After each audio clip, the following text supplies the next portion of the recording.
सभी भक्तों को राधे राधे, जय श्री कृष्णा। आज मैं आप सभी को बताने वाली हूँ कि पापांकुशा एकादशी व्रत की कथा, इसके महत्व और ये किस दिन व्रत पड़ रहा है। तो पापांकुशा एकादशी व्रत 25 अक्टूबर 2023 दिन बुधवार को पड़ रहा है। तो एकादशी का व्रत हम सभी सनातनियों के लिए बहुत ही फलदायी होता है। भगवान विष्णु की विशिष्ट कृपाएं इस लोक में धन्य धान, पुत्र पौत्रादि मान सम्मान और अंत में मोक्ष की प्राप्ति के लिए ये सुगम और शीघ्र फलदायी देने वाला ये व्रत किया जाता है। एकादशी का व्रत जगत संचालक भगवान विष्णु के निमित्त रखा जाता है और ये हमारा दुर्भाग्य ही है कि आज बहुत सारे लोग इस व्रत को जानते भी नहीं हैं और करते भी नहीं हैं। तो आप सब ज़रूर शेयर करिएगा। और भगवान विष्णु की विशेष पूजा की जाती है इस दिन। आजकल मार्केट में आपको एकादशी की महात्म की कथा की बुक भी मिल जाएगी, या आप चाहें तो हमसे भी मंगवा सकते हैं। तो भगवान विष्णु की विशेष कृपा पाने के लिए हमें इस एकादशी का व्रत करना चाहिए। शास्त्रों का कथन है कि एकादशी का पूर्ण व्रत तो दशमी की शाम से द्वादशी की सुबह तक निर्जल और निराहार रहने पर होता है। दशमी की शाम को खाना खाने के बाद मुंह को भली प्रकार साफ कर ले, जिससे कोई अन्य कण दांतों में फंसा न रह जाए। रात्रि को भूमि पर शयन करें और एकादशी को प्रातःकाल ब्रह्म मुहूर्त में उठकर नित्य कर्म और पूजा आराधना के पश्चात विशेष रूप से आप भगवान विष्णु जी की पूजा और आराधना करना चाहिए। द्वादशी को प्रातःकाल स्नान ध्यान आदि करने के बाद ही सर्वप्रथम किसी ब्राह्मण को सबसे पहले आप भोजन कराएं। भगवान विष्णु के निमित्त दान व दक्षिणा देकर ही विदा करें और उसके बाद ही आप अपना व्रत का पारण कर सकते हैं। तो व्रत पारण करने का टाइम मैं आपको बता दूं, 6:30 से शुरू होगा आपका व्रत का पारण और 8 बजे तक ये रहेगा। इसी बीच में आपको अपना पारण कर लेना है। किसी कारणवश अगर पंडित जी आपके घर नहीं आ सकते तो आप सीधा और दक्षिणा निकाल करके उनको ले जा करके ज़रूर दें और गौ माता को भी भोजन ज़रूर खिलाएं। इस एकादशी को पापांकुशा एकादशी क्यों कहते हैं, आइए जानते हैं।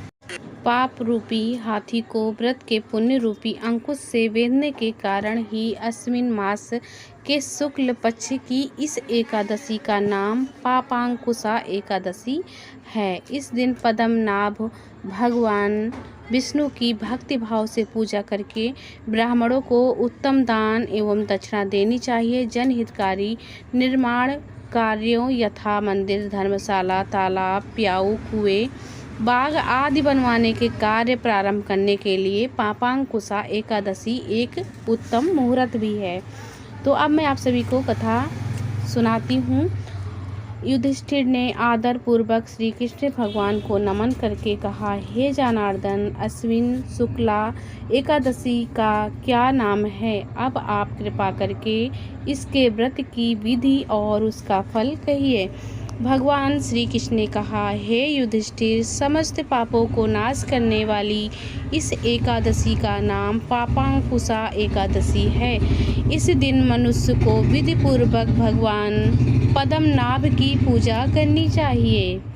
यह एकादशी मनुष्य को मनवांछित फल देकर स्वर्ग प्राप्त कराने वाली है। मनुष्य को बहुत दिनों तक कठोर तपस्या करने से जो फल मिलता है, वह फल भगवान गरुड़ ध्वज को नमस्कार करने से प्राप्त हो जाता है। जो मनुष्य अज्ञानवश अनेक पाप करते हैं परंतु नित्य हरि को नमस्कार करते हैं, वे नरक में नहीं जाते। विष्णु के नाम के कीर्तन मात्र से संसार के सब तीर्थों के पुण्य का फल मिल जाता है। जो मनुष्य भक्त वत्सल भगवान विष्णु की शरण में आते हैं, उनको कभी भी यम यातना नहीं भोगनी पड़ती। जो मनुष्य वैष्णव होकर शिव की और शैव होकर विष्णु की निंदा करते हैं, वे अवश्य ही नरकवासी होते हैं।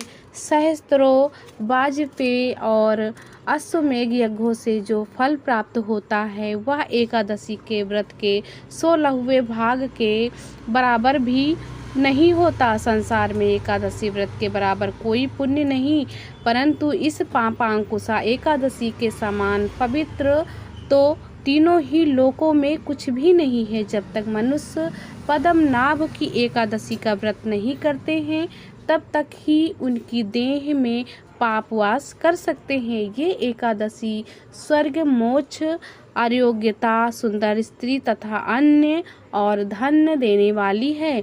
इस एकादशी व्रत के बराबर गंगा, गया, काशी, कुरुक्षेत्र और पुष्कर भी पुण्यवान नहीं है। इस एकादशी का व्रत और जागरण करने से मनुष्य विष्णु पद को प्राप्त होता है। हे राजेंद्र, इस व्रत के करने वाले 10 पीढ़ी मातृ पक्ष की, 10 पीढ़ी पितृ पक्ष की और 10 पीढ़ी मित्र पक्ष का उद्धार कर देते हैं। वे स्वयं भी दिव्य देह धारण कर चतुर्भुज रूप हो, पीतांबर पहन और हाथ में माला लेकर गरुड़ पर चढ़कर विष्णु लोक को जाते हैं। हे राजन, इस व्रत को करने से पापी मनुष्य भी दुर्गति को प्राप्त ना होकर सद्गति को प्राप्त हो जाता है। अश्विन मास की शुक्ल पक्ष की इस पापांकुशा एकादशी का जो व्रत करते हैं, वे अंत समय में हरिलोक को प्राप्त होते हैं तथा समस्त पापों से मुक्त हो जाते हैं। सोना, तिल, भूमि, गौ, अन्न, जल, छत्री तथा जूती दान करने से मनुष्य यमराज को नहीं देखता। जो मनुष्य पुण्य कर्म और एकादशियों के व्रत किए बिना जीवन के दिन व्यतीत करता है, वह लुहार की भट्टी की तरह श्वास लेता हुआ भी निर्जीव के समान ही है। निर्धन मनुष्यों को भी अपनी शक्ति के अनुसार दान करना चाहिए तथा धन वालों को सरोवर, बाग, धर्मशाला, गौसदन, मकान आदि बनवाकर दान करने चाहिए। ऐसे मनुष्यों को यम का द्वार नहीं देखना पड़ता तथा संसार में दीर्घायु, धनादय, कुलीन और रोग रहित रहते हैं। सारांश यह है कि धर्म से सद्गति तथा अधर्म से दुर्गति प्राप्त होती है, इसमें कोई संदेह नहीं है। हे राजन, जो आपने मुझसे पूछा वह सब मैंने आपको सुनाया। अब और क्या सुनने की इच्छा है सो कहो। तो इस तरह से हमारी पापांकुशा एकादशी की कथा समाप्त होती है। सभी को राधे राधे, जय श्री कृष्णा। सभी पापों को मुक्त करने वाली एकादशी सभी के लिए फलदायी हो, सभी को सुख समृद्धि देने वाली हो। सभी को राधे राधे।